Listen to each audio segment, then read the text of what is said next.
Computers की दुनिया में कुछ चीज़ें इतनी अहम होती हैं कि उनके बगैर गुजारा ही नहीं। डीडीआर रैम उनमें से एक है।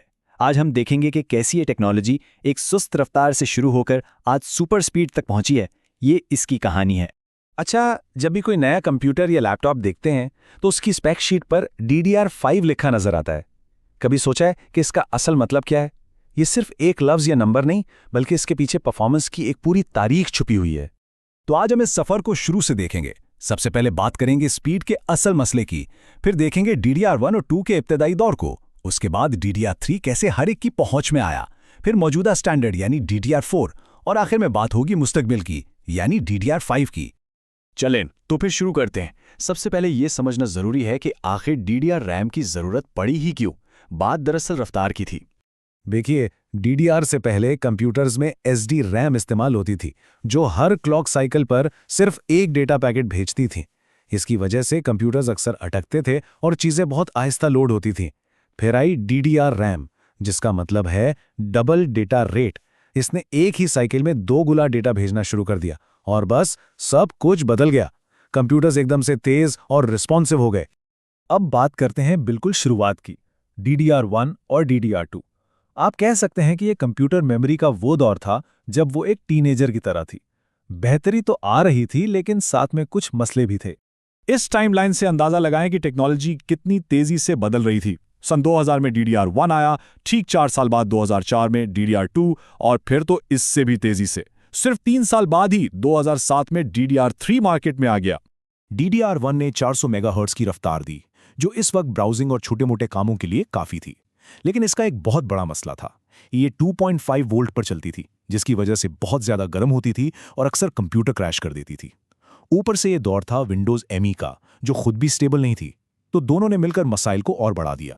फिर आया DDR2, जिसने स्पीड को सीधा डबल करके 800 मेगाहर्ट्ज तक पहुंचा दिया, जिससे मल्टीटास्किंग आसान हो गई। और सबसे बड़ी बेहतरी ये थी कि वोल्टेज कम होकर 1.8 वोल्ट्स रह गया, जिससे गर्मी का मसला काफी हद तक हल हो गया। लेकिन शुरू में ये बहुत महंगी थी और इसे लगाने के लिए नया मदरबोर्ड भी चाहिए था, इसलिए ज्यादातर लोगों ने DDR1 पर ही गुजारा करना बेहतर समझा। अब हम दाखिल होते हैं DDR3 के दौर में। ये वो जेनरेशन थी जिसने अच्छी परफॉर्मेंस वाले कंप्यूटर्स को आम आदमी की पहुंच में लाया और टेक्नोलॉजी को हर एक के लिए मुमकिन बनाया। DDR3 ने वोल्टेज को और कम करके 1.5V कर दिया। इसका सीधा फायदा ये हुआ कि कंप्यूटर्स ठंडे चलने लगे और लैपटॉप्स की बैटरी लाइफ भी बढ़ गई। स्पीड भी 1600 मेगाहर्ट्ज तक चली गई और ये बेहतरी उस वक्त बहुत ज़रूरी थी जब हाई डेफिनेशन वीडियोज़ और हैवी सॉफ्टवेयर्स का रिवाज बढ़ रहा था। DDR3 के साथ एक और कमाल की चीज आई, डुअल चैनल टेक्नोलॉजी। इसको समझना बहुत आसान है। सोचें कि एक रैम स्टिक डेटा के लिए एक लेन वाली सड़क है, लेकिन जैसे ही आप 2 स्टिक्स लगाते हैं, ये 2 लेन वाली हाईवे बन जाती है, जहां से डेटा बहुत तेजी से गुजरता है। ये डुअल चैनल टेक्नोलॉजी खास तौर पर उन कंप्यूटर्स के लिए एक इनकलाब थी जिनमें अलग से ग्राफिक्स कार्ड नहीं होता और वो सिस्टम की रैम ही इस्तेमाल करते हैं। डुअल चैनल की वजह से कम बजट वाले सिस्टम्स पर भी गेमिंग बहुत ही हमवार हो गई। लेकिन DDR3 के दौर में भी एक रुकावट थी। 2007 में तेज रैम होने के बावजूद कंप्यूटर्स बहुत भारी महसूस होते थे, और वजह रैम नहीं बल्कि विंडोज विस्टा थी।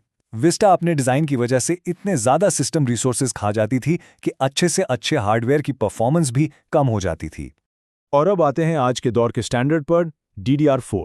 ये वो जनरेशन है जो कई सालों तक मार्केट पर छाई रही और सच पूछें तो आज भी बहुत से सिस्टम्स की जान है। 2014 में आने वाली DDR4 अपने वक्त के सॉफ्टवेयर और ऑपरेटिंग सिस्टम्स के साथ बहुत अच्छी तरह काम करती थी। इसने गेमिंग हो, वीडियो एडिटिंग हो या स्ट्रीमिंग, हर काम के लिए खुद को एक काबिल एतमाद मेयार साबित किया, और यही वजह है कि ये इतने लंबे अरसे तक मकबूल रही। तो आज के दौर में कितनी रैम होनी चाहिए? 8 GB अब सिर्फ बुनियादी कामों के लिए, लेकिन अब ये काफ़ी नहीं समझी जाती। 16 GB आजकल के लिए बेहतरीन है, चाहे मल्टीटास्किंग हो, गेमिंग हो या वीडियो एडिटिंग। और अगर कोई बहुत ही हैवी काम करता है, जैसे प्रोग्रामिंग या गेमिंग के साथ स्ट्रीमिंग, तो 32 GB उसके लिए। लेकिन क्या ज्यादा रैम का मतलब हमेशा बेहतर परफॉर्मेंस है? नहीं, ऐसा नहीं है। इस चार्ट को देखें। अगर एक गेम को 12 GB रैम चाहिए तो 8 GB पर वो सिर्फ 45 FPS देगी।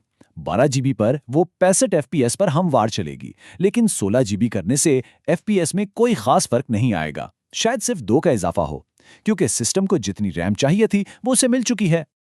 और आखिर में अब एक नज़र डालते हैं मुस्तकबिल पर। DDR5 क्या है? ये परफॉर्मेंस की वो नई दुनिया है जो सबसे मुश्किल और भारी कामों के लिए बनाई गई है। जरा याद करें, DDR4 की आम रफ्तार तकरीबन 3600 मेगाहर्ट्ज़ तक होती है। और अब देखें DDR5 को, इसकी रफ्तार 6000 मेगाहर्ट्ज़ से भी ज़्यादा है। ये परफॉर्मेंस में एक बहुत बहुत बड़ी छलांग है। DDR5 में एक और ख़ास बात है जिसे ऑन चिप ECC कहते हैं। आसान लफ्ज़ों में यह टेक्नोलॉजी खुद ब खुद डेटा में होने वाली छोटी मोटी गलतियों को पकड़कर ठीक कर देती है।